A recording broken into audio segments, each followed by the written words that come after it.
Assalamualaikum anak-anak. Hari ini kita akan belajar tema 5, subtema 2, mata pelajaran Bahasa Indonesia. Nah, sebelum pembelajaran dimulai, sebaiknya kita berdoa terlebih dahulu ya.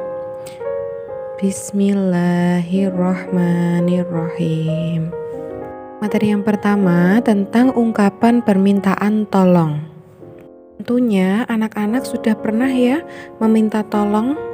Nah, jadi ungkapan permintaan tolong itu diucapkan saat kita memerlukan bantuan orang lain. Jadi, ketika kita memerlukan bantuan orang lain, jangan lupa mengucapkan atau mengungkapkan permintaan tolong. Ketika kita sedang mengungkapkan permintaan tolong, jangan lupa menggunakan bahasa yang santun, sopan, dan lembut. Kenapa harus begitu? Nah, tujuannya supaya orang yang dimintai tolong itu membantu kita dengan senang hati.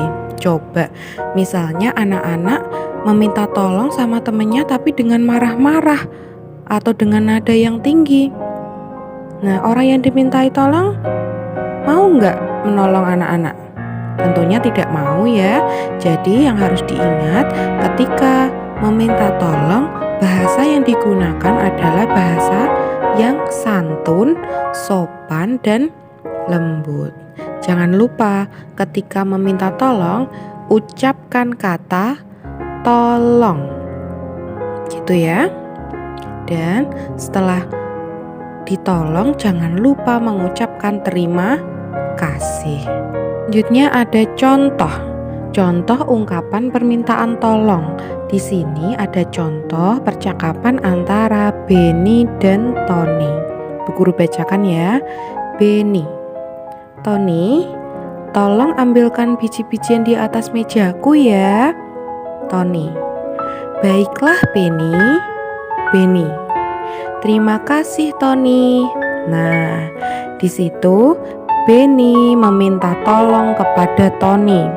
Ketika Benny meminta tolong, Benny menggunakan bahasa yang santun, sopan, dan lembut, sehingga Tony mau menolong dengan mengucapkan baiklah Benny. Itu artinya Tony mau menolong Benny.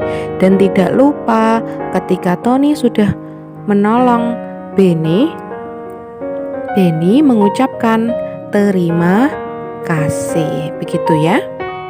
Selanjutnya yaitu materi puisi. Tentunya kemarin anak-anak sudah pernah belajar ya tentang puisi dan sudah mempraktikkan tentang puisi yang berjudul Pelangi. Nah, Bu Guru ingatkan kembali, puisi merupakan karangan yang berisi curahan perasaan. Jadi yang perlu diperhatikan ketika anak-anak membaca puisi adalah artikulasi, lafal, intonasi, dan ekspresi yang tentunya kemarin anak-anak sudah mempelajarinya. Selanjutnya yaitu memberi tanggapan pembacaan puisi. Nah, setelah anak-anak membaca puisi biasanya ada tanggapan atau komentar atau saran. Tujuannya apa? Tujuan dari saran adalah agar orang tersebut itu lebih baik saat membaca puisi. Misalnya anak-anak sedang membaca puisi. Setelah itu Bu Guru sampaikan seperti ini. Besok artikulasinya lebih jelas lagi ya, lafalnya lebih jelas lagi, suaranya lebih jelas lagi, lebih keras lagi. Itu namanya saran atau tanggapan. Nah, ketika menyampaikan tanggapan dan saran itu harus dengan sopan. Tujuannya apa?